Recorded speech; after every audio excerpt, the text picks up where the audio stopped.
قرآن حکیم میں نفس کی اقسام ہم جانیں گے، پڑھیں گے کہ کتنی اقسام ہیں۔ تو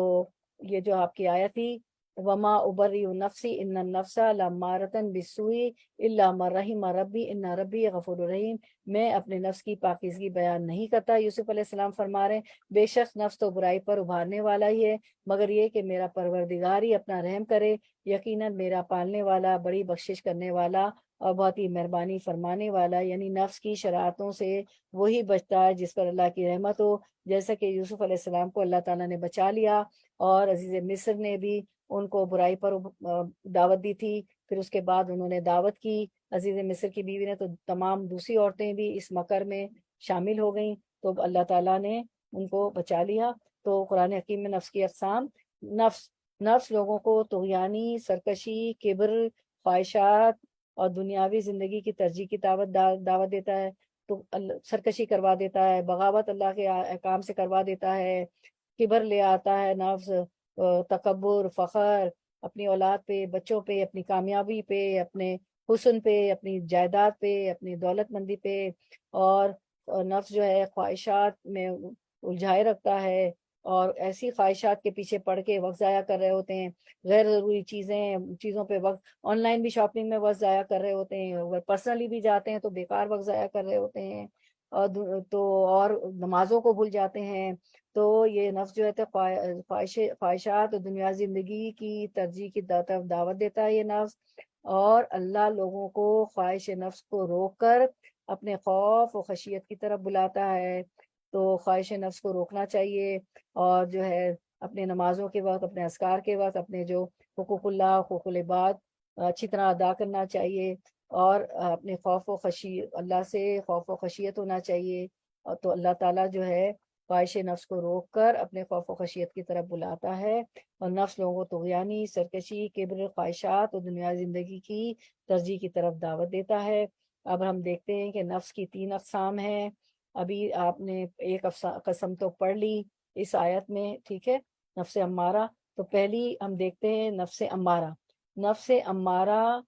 جو یوسف علیہ السلام بھی ذکر کرتے ہیں، برائی کا حکم دینے والا نفس، یہ وہ نفس ہے جس پر گناہوں اور نافرمانیوں کا ارتکاب کرنے کی وجہ سے خواہشات کی پیروی غالب آ جاتی ہے، اور پھر ہمارا ضمیر ملامت کرنا چھوڑ دیتا ہے۔ نفس امارہ، امارہ کا مطلب ہے ابھارنے والا، اکسانے والا، سکھانے والا۔ قرآن پاک میں سورہ یوسف کی آیت نمبر 53 میں ابھی جو آپ نے پڑھا، ارشاد ہے وما ابرئ نفسی ان النفس لامارۃ بالسوء الا من رحم ربی ان ربی غفور رحیم، میں کچھ اپنے نفس کی برات نہیں کر رہا ہوں۔ یوسف علیہ السلام بیان کر رہے ہیں کہ مجھے تو ان عورتوں کے مکر سے جو برائی پہ بلا رہی تھی، عزیز مصر کی بھی اللہ تعالیٰ نے بچا لیا۔ نفس تو بدی پر اکساتا ہی ہے، اللہ یہ کہ کسی پر میرے رب کی رحمت ہو، بے شک میرا رب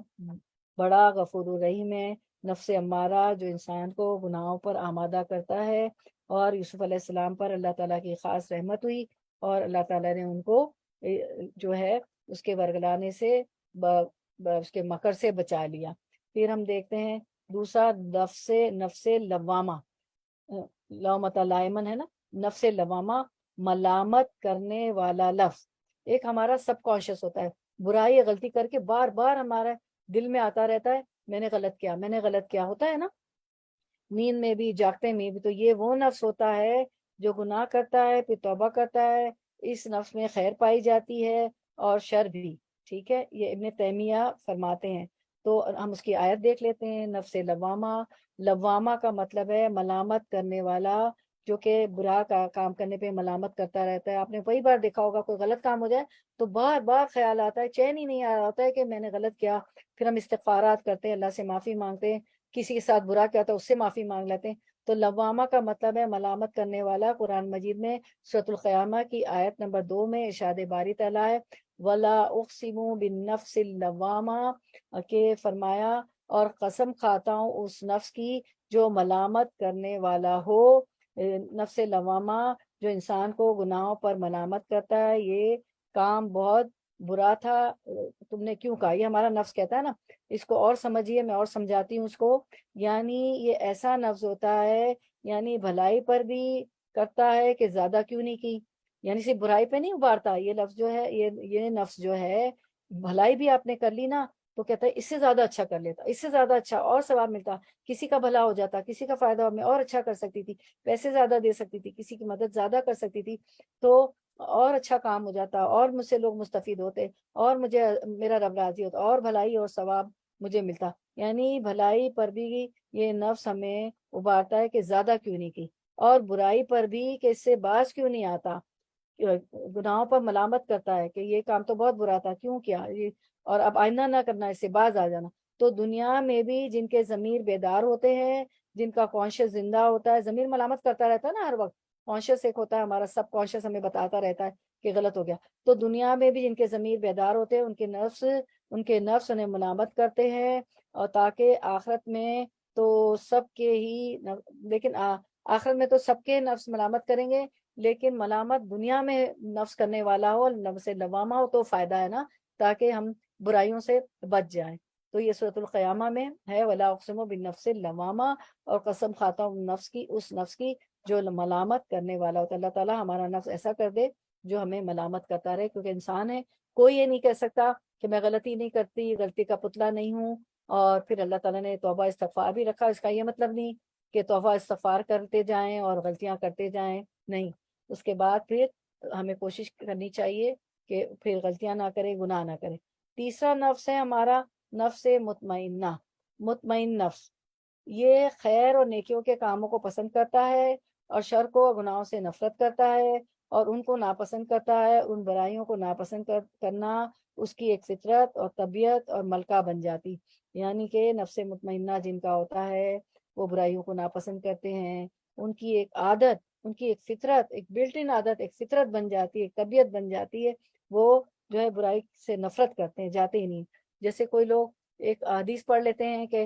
کان میں موسیقی سننے سے شیشہ پگھلایا جائے گا، تو وہ سنتے ہی نہیں، موسیقی اس طرف جاتے ہی نہیں ہیں، ایسے پروگرام ہی نہیں دیکھتے ہیں، اور پھر وہ مجبوری ہوتی شادی بیاہ بہن بھائیوں کی، قریبی رشتے دار، کیونکہ یہ چیزیں عام ہیں، تو پھر وہ عذر میں آ جاتا ہے کہ وہ قرابت داری کرنے کا ڈر تھا، تو وہ پھر چلے جاتے ہیں، ٹھیک ہے نا، وہ تو بہت مجبوری ہوتی ہے ان کے لیے۔ تو ہم دیکھتے ہیں نفس مطمئنہ، نفس مطمئنہ قرآن میں ہر حال میں مطمئن، یعنی نیکی پر قائم رہنے والا نفس۔ مطمئنہ کا مطلب ہے اطمینان دلانے والا۔ قرآن مجید میں سورہ فجر کی آیت نمبر 27 میں ارشاد باری تعالیٰ، یا ایتھا النفس المطمئنہ،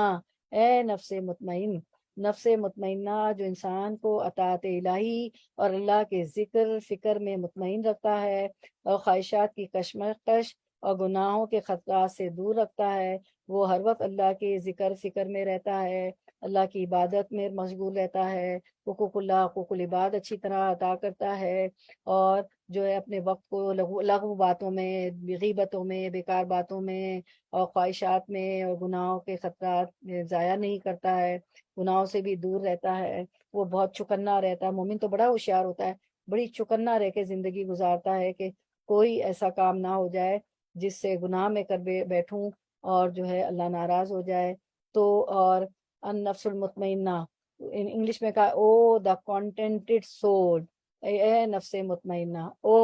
دا کانٹینٹڈ سول، اسکرین پہ دیکھیں، او دا کانٹینٹڈ سول، اے نفس مطمئنہ۔ تو نفس مطمئنہ ہم دیکھتے ہیں، اور قلب سلیم کو بھی دیکھ لیتے ہیں۔ نفس مطمئنہ ہر حال میں مطمئن، یعنی نیکی پر قائم رہنے والا نفس، جو انسان کو اطاعت الہی، اللہ کے ذکر فکر میں مطمئن رکھتا ہے۔ یہ ایسا انسان، ایسا نفس جو ہوتا ہے، جس کے جسم میں ہوتا ہے نفس، ایسا نفس وہ اللہ کی ہر وقت اطاعت کرتا ہے، اللہ اور رسول کی جو باتیں ہیں اور جو احکامات ہے اس کو بجا لاتا ہے، اور جو عوامر ہے، جو حکم ہے ان کو مانتا ہے، اور جو نواحی ہے جس سے اللہ نے منع کیا ہے ان سے رکتا ہے، قرآن و حدیث پہ اپنی زندگی گزارتا ہے، اور اطاعت الہی اللہ کے ذکر فکر میں مطمئن رہتا ہے، اور خواہشات کی کشمکش اور گناہوں کے خطرات سے دور رہتا ہے، اور قلب سلیم دل کی بیماریوں سے پاک دل ہوتا ہے، صحت مند اور تندرست دل ہوتا ہے، جس میں کینہ نہیں ہوتا، لوگوں کے خلاف حسد نہیں ہوتا، بغض نہیں ہوتا، شک نہیں ہوتا، منافقت نہیں ہوتا، ڈوئل فیس نہیں ہوتا، کہتا کچھ ہے کرتا کچھ ہے، ایسے نہیں کرتا، لوگوں کو دھوکے نہیں دیتا۔ منافقت کی چار نشانی ہے، جب بولتا ہے بات کرتا ہے منافق تو جھوٹ بولتا ہے، جب وعدہ کرتا ہے تو خلاف ورزی کرتا ہے، جب امانت دی جاتی ہے تو خیانت کرتا ہے، جب غصے میں آتا ہے تو گالی گلوچ اور بری طرح بات کرتا ہے۔ تو ایسے لوگ قلب سلیم جن کا ہوتا ہے، نفس مطمئنہ ہوتا ہے، منافقت جیسی بیماریوں سے بھی ان کا دل پاک ہوتا ہے۔ ایسا دل جو آخرت کے غم میں مبتلا رہتا ہے، دنیا کچھ بھی کرے، کوئی کتنا بھی ظلم کرے، وہ اس کو معاف کر دیتا ہے، اور ہر وقت وہ جو ہے اپنے دل کو پریشان نہیں رکھتا، فلاں نے یہ کیا، فلاں نے یہ کہا، تو حسرت کی نہ ابوس، میں تو ایسے جواب دوں گا، نہیں، وہ سب کو فگیٹ اینڈ فگیو کرتا ہے، کیونکہ اس کو پتا ہے کہ یہ چیزیں اگر میں نے دل پہ سوار کر لی تو اللہ کی اطاعت سے، نماز سے اور سجدوں سے، نوافل سے چلا جاؤں گا، اور ذکر سے بھی جاتا رہوں گا۔ اور شیطان کا تو ہتھ کنڈا ہے کہ وہ دل کو مصروف کر دیتا ہے ایسی باتوں میں، حسد میں، کینے میں، بغض میں، شک میں، لوگوں کے خلاف بہکانے میں، تاکہ ہم، وہ تو ویسے ہی مردود ہے، تاکہ ہم اللہ کے ذکر سے اور زیادہ سجدوں سے جو ہے نوافل کے ذریعے اللہ کی قربت سے باز آ جائیں۔ تو قلب سلیم دل کی بیماریوں سے پاک، صحت مند اور تندرست دل، کینہ، حسد، بغض، شک اور منافقت جیسی بیماریوں سے پاک دل ہوتا ہے۔ ایسا دل جو آخرت کے غم میں مبتلا رہتا ہے، دنیا کے ہم و غم اس کے لیے بڑے نہیں ہوتے ہیں، اس کو پتا ہے کہ طامت القبریٰ، بہت بڑی بلا ہے، جو قیامت جو ہے وہ اس کی فکر میں مبتلا رہتا ہے۔ پھر ہم دیکھتے ہیں سورۃ الفجر میں اللہ تعالیٰ فرماتے ہیں آیت نمبر 27 سے 30 تک، یا ایتھا النفس المطمئنہ، اے اطمینان والی روح، یعنی کہ ارجعی الی ربک راضیۃ مرضیہ، تو اپنے رب کی طرف لوٹ چل اس طرح کہ تو اس سے راضی، وہ تجھ سے خوش، یعنی اس کے اجر و ثواب اور ان کی نعمتوں کی طرف جو اس نے اپنے بندوں کے لیے جنت میں تیار کی ہے۔ قیامت والے دن اسے کہا جائے گا، موت کے وقت بھی فرشتے خوشخبری دیں گے، اسی طرح قیامت والے دن بھی اسے یہی کہا جائے گا، ارجعی الی ربک راضیۃ مرضیہ۔ قیامت والے دن، موت کے وقت، اور جو ہے جنت میں بھی اسے کہا جائے گا کہ تو ارجعی الی ربک راضیۃ مرضیہ، تو اپنے رب کی طرف لوٹ چل اس طرح کہ تو اس سے راضی، وہ تجھ سے خوش، یعنی تو اللہ سے راضی اور اللہ تجھ سے خوش، تو اللہ تعالیٰ ہم سے بھی خوش ہو جائے۔ فادخلی فی عبادی، پھر اللہ تعالیٰ آپ یہ فرماتے ہیں بس میرے خاص بندوں میں داخل ہو جا۔ کون ہے اللہ کے خاص بندے؟ کدھر جائیں گے وہ؟ وادخلی جنتی، اور میری جنت میں چلی جا۔ اے نفس مطمئنہ، تو جو ہے میرے خاص بندوں میں داخل ہو جا، میرے خاص بندے جن کے لیے میں نے بہت ہی خوبصورت جنت تیار کی ہے، اور میری جنت میں چلی جا۔ تو اللہ تعالیٰ ہمیں ان میں سے بنا دے، اللہ کے خاص بندوں میں سے، کہ ہمارے لیے بھی یہی پیغام ہو اللہ تعالیٰ کی طرف سے، ارجعی الی ربک راضیۃ مرضیہ فادخلی فی عبادی وادخلی جنتی، کہ تو میرے خاص بندوں میں داخل ہو جا، میری جنت میں چلی جا۔ تو دنیا میں آنے، یہ تھی سورۃ الفجر کی آیات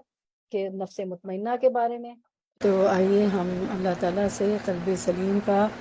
سلامت دل کا سوال کرتے ہیں، دعا مانگتے ہیں۔ وَأَسْأَلُكَ قَلْبًا سَلِيمًا،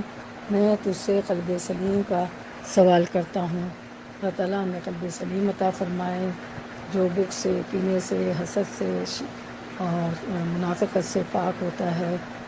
آمین یا رب العالمین۔ اب دنیا میں آنے کا مقصد، ہمارا دنیا میں آنے کا مقصد ہے، اسکرین پہ دیکھیں کہ ہم اپنے رب کو راضی کریں اور اپنے خالق کے بتائے ہوئے طریقے کے مطابق زندگی گزاریں، نفس مطمئنہ ہمیں ہمارا بن جائے، اور وہ نفس جو ہمیں جو ہے ملامت بھی کرنے والا ہو غلطی پہ، اللہ تعالیٰ ویسا بنا دے۔ پھر ہم دیکھتے ہیں کہ دنیا میں آنے کا مقصد سورۃ النازعات میں اللہ تعالیٰ کیا فرماتے ہیں، فَأَمَّا مَن طَغَىٰ، تو جس نے سرکشی کی کہ کیا کرنا ہے کیا نہیں کرنا، فَأَمَّا مَن طَغَىٰ، تو جس نے سرکشی کی، وَآثَرَ الْحَيَاةَ الدُّنْيَا، اور دنیا کی زندگی کو ترجیح دی، فَإِنَّ الْجَحِيمَ هِيَ الْمَأْوَىٰ، تو دوزخ ہی اس کا ٹھکانہ ہوگا۔ جو اللہ سے سرکشی کرے گا، دنیا کی زندگی کو آخرت کی زندگی پہ ترجیح دے گا، خواہشات نفس اور شیطان کے ہتھ کنڈوں میں الجھا رہے گا، تو دوزخ اس کا ٹھکانہ ہوگی۔ اس کے برعکس وَأَمَّا مَنْ خَافَ مَقَامَ رَبِّهِ، اور جس نے اپنے رب کے سامنے کھڑے ہونے کا خوف کیا کہ ایک دن ہے میں ظلم نہ کروں، میں جو ہے حقوق اللہ، حقوق العباد اچھے ادا کروں، میں اپنی نمازیں، اپنے ہر چیز جو میرے حق اللہ کے لیے ہے، جو بندوں کے لیے ہے، شوہر، بچے، رشتہ دار، میرے جتنے بھی رشتہ دار ہیں، والدین، بیوی، بچے، شوہر، پڑوسی، ابن السبیل، یعنی اس دن میں تو رہا کہ مسافر سے بھی اچھا سلوک کرنے کو کہا گیا ہے، جتنے بھی ہمارے رشتے ہیں۔ تو میں اللہ کے سامنے کھڑے ہونے کا خوف کروں، اگر میں نے کسی کی زیادتی کی تو پھر اللہ تعالیٰ کے دن اس کے عذاب سے نہیں بچ سکیں۔ تو جس نے اپنے رب کے سامنے کھڑے ہونے کا خوف کیا تھا، وَنَهَا النَّفْسَ وَنَهَا النَّفْسَ عَنِ الْهَوَىٰ، نہا نہیں سے کہ، اور جس نفس کو بری خواہشات سے باز رکھا، کسی نے کہا یہ کام کرو، برا کام تو میں نہیں کروں گی، تو اور نفس کو بری خواہشات سے باز رکھا، اس کے لیے کیا ہوگا؟ فَإِنَّ الْجَنَّةَ هِيَ الْمَأْوَىٰ، جنت اس کا ٹھکانہ ہوگا۔ تو ہمیں اللہ کے رب کے سامنے کھڑے ہونے کا خوف کرنا ہے، نفس کو بری خواہشات سے باز رکھنا ہے، تو انشاءاللہ جنت ہمارا ٹھکانہ ہوگا۔ اس کو آپ حفظ بھی کر سکتے ہیں اور نمازوں میں پڑھ سکتے ہیں، سورۃ النازعات کی یہ آیات بھی، اور سورۃ الفجر کی جو آیت تھی اس کو بھی آپ حفظ کر سکتے ہیں، نمازوں میں رکعت میں پڑھ سکتے ہیں۔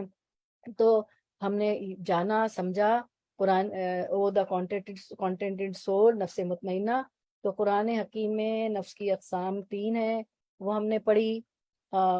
3 اقسام ہم نے پڑھ لی قرآن حکیم میں نفس کی اقسام، اسکرین پہ دیکھیں۔ اور جو ہے نفس ہم نے پڑھا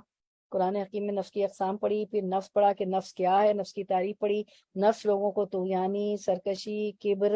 خواہشات اور دنیاوی زندگی کی ترجیح کی طرف دعوت دیتا ہے، اور اللہ لوگوں کو خواہش نفس کو روک کر اپنے خوف اور خشیت کی طرف بلاتا ہے۔ تو اللہ تعالیٰ ہمیں نفس مطمئنہ عطا فرمائے، اور وہ نفس عطا کرے جو لوامہ ہے، جو برائی سے ہمیں متنبع کرتا ہے کہ تم نے برائی کر دی، اور اللہ تعالیٰ ہمیں برائی سے روکے اور برے نفس امارہ سے بچائے، آمین یا رب العالمین۔ تو انشاءاللہ ہم اس پہ کنکلوڈ کرتے ہیں انشاءاللہ۔ تو انشاءاللہ ہم پیر کو ہماری ملاقات